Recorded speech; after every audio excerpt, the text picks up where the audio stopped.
அனைவருக்கும் வணக்கம். சாய்பாபாவின் அருளோடும் வராகி அன்னையின் அருளோடும் நம் வாழ்க்கையில் எப்பொழுதுமே நல்லதே நடக்கும். மிகவும் அற்புதமான ஒரு பதிவுங்க. வரக்கூடிய மே 1 அன்று சித்ரா பௌர்ணமி. உங்கள் வாழ்க்கையே மாற்றி தரக்கூடிய அற்புதமான ஒரு அரிய நாளுன்னு கூட சொல்லலாம். இந்த நாளில் நம்ம செய்யக்கூடிய சிறிய வழிபாடாக இருந்தாலும் சரி, பூஜையாக இருந்தாலும் சரி, தானங்களாக இருந்தாலும் சரி, பெரிய பலன்களை கொடுக்கக்கூடிய ஒரு அற்புதமான நாள் அப்படின்னு நம்மளுடைய முன்னோர்கள் சொல்லியிருக்காங்க. இந்த நாளில் நான் சொல்லக்கூடிய இந்த ஒரு முறையை நீங்கள் ஃபாலோ பண்ணும்போது நிச்சயமாக உங்களுடைய வாழ்க்கையில் நல்ல ஒரு மாற்றம் வரும். இந்த சித்ரா பௌர்ணமியோடைய முக்கியத்துவம் என்ன அப்படின்னு பார்த்தீங்கன்னா, சித்ரா பௌர்ணமி அப்படின்றது நம்மளுடைய பாவ புண்ணிய கணக்கை எழுதி கொண்டிருக்கக்கூடிய சித்திரகுப்தருடன் தொடர்புடைய ஒரு அற்புதமான நாள். இந்த நாளில் நம்ம செய்யும் நன்மைகள், தானங்கள், வழிபாடுகள் நம்மளுடைய வாழ்க்கையில் இருக்கக்கூடிய தடைகளை முழுவதும் நீக்கி நல்ல ஒரு புதிய வாய்ப்புகளை திறக்கும் அப்படின்னு சொல்லப்பட்டிருக்கு. அதனால தான் இந்த நாளை நம்ம சாதாரண நாளாக நம்ம நினைக்கக்கூடாது. மிகவும் மகத்துவம் வாய்ந்த ஒரு நாள். உங்களால் பூஜை பண்ண முடிந்தாலும் முடியாவிட்டாலும் நான் சொல்லக்கூடிய இந்த எளிமையான 5 பொருட்களை உங்கள் வீட்டில் நீங்கள் வாங்கி வைக்கும்போது பணம், செல்வம், வாழ்க்கையில் நல்ல ஒரு முன்னேற்றம் நிச்சயமாக ஏற்படும். வருடம் முழுவதுமே நல்ல ஒரு வளர்ச்சி உங்கள் வாழ்க்கையில் ஏற்பட ஆரம்பிக்கும். இத்தனை சிறப்பு வாய்ந்த இந்த ஒரு சித்ரா பௌர்ணமி என்று நமக்கு வருகிறது அப்படின்னு பார்த்தீங்கன்னா, மே 1, 2026 அன்று வெள்ளிக்கிழமை நம்ம சித்ரா பௌர்ணமியை கொண்டாடக்கூடிய அற்புதமான ஒரு நாள். இந்த பௌர்ணமி திதி எப்பொழுது தொடங்குது அப்படின்னு பார்த்தீங்கன்னா, ஏப்ரல் 30ஆம் தேதி இரவு தொடங்கி மே 1ஆம் தேதி இரவு இந்த சித்ரா பௌர்ணமி நமக்கு முடிவடைகிறது. சித்திரை மாதத்தில் சித்திரை நட்சத்திரத்தில் சந்திரன் நுழையும் நாளையே நாம் சித்ரா பௌர்ணமியாக கொண்டாடுகிறோம். இது நம்முடைய பாவ புண்ணிய செயல்களை கணக்கு வைத்திருப்பவரும் கடந்த கால பாவங்களில் இருந்து விடுபட வழியை ஏற்படுத்தி தருபவருமான சித்திரகுப்தரை வழிபடுவதற்கான ஒரு ஏற்ற நாளாக நம்மளுடைய முன்னோர்கள் நமக்கு சொல்லி கொடுத்துருக்காங்க. இந்த சித்ரா பௌர்ணமி அன்று செய்யக்கூடிய வழிபாடுகளால் இறையருள் கிடைப்பது மட்டும் கிடையாதுங்க, நம்மளுடைய கர்ம வினைகளில் இருந்து விடுபடக்கூடிய ஒரு அற்புதமான வாய்ப்பை ஏற்படுத்தி கொடுக்கும். நம்ம வாழ்க்கையில் நல்ல ஒரு மாற்றத்தை பெறுவதற்கான நாளாகவும் இந்த நாள் சொல்லப்பட்டிருக்கு. அதனால் இந்த நாளை நீங்கள் எக்காரணத்தை கொண்டு தவற விட்டுடாதீங்க.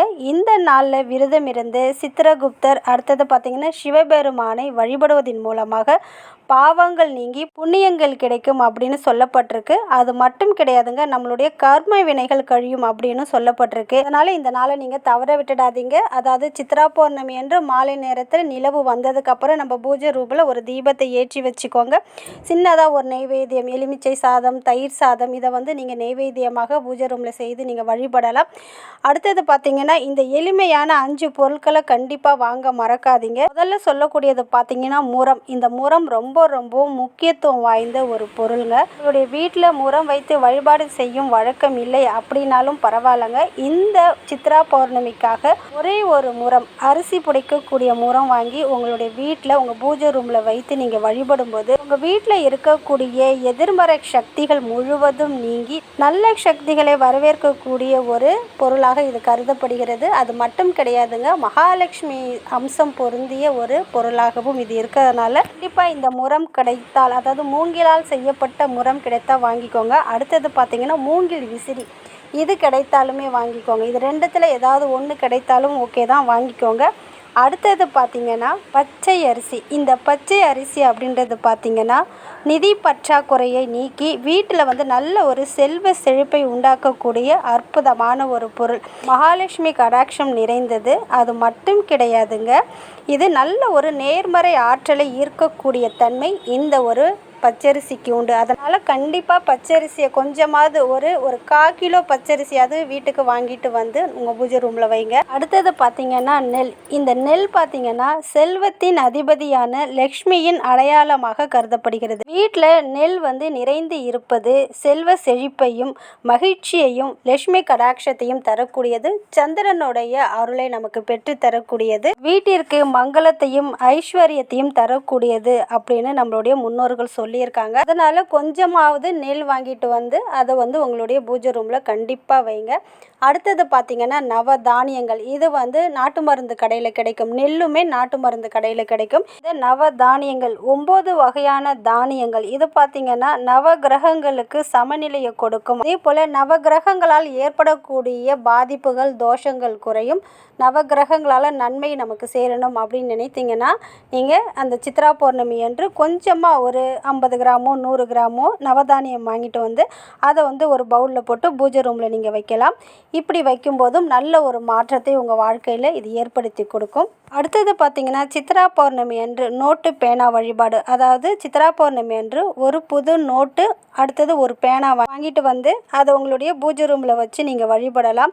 இப்படி நம்ம வழிபடும் போது நல்ல ஒரு பணவரவு, நல்ல ஒரு வேலை, முன்னேற்றம் இது அனைத்தும் நமக்கு கொடுக்கும். உங்களால் முடிஞ்சதுன்னா ஒரு 10 நோட்டு, ஒரு 10 பேனா வாங்கிட்டு வந்து உங்கள் பூஜை ரூமில் வச்சு பூஜை செய்த பிறகு அந்த நோட்டு பேனாவை வந்து நீங்கள் குழந்தைகளுக்கு தானம் செய்யுங்கள். சப்போஸ் உங்களால் 10 பேனா 10 நோட்டு வாங்க முடியாவிட்டாலும் ஒரு 10 பென்சிலாவது வாங்கி தானம் செய்யலாம். ஏன் அந்த நாளை நம்ம தானம் செய்யணும் அப்படின்னு பார்த்தீங்கன்னா, இந்த சித்திரகுப்தர் எப்பொழுதுமே கையில் வந்து எழுத்தாணியும் பனை ஓலையும் வைத்திருப்பார்.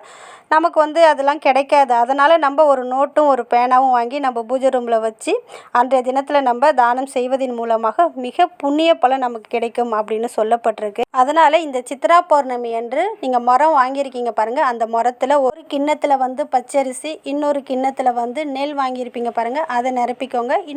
ஒரு கிண்ணத்தில் வந்து நவதானியங்களை நிரப்பிக்கோங்க.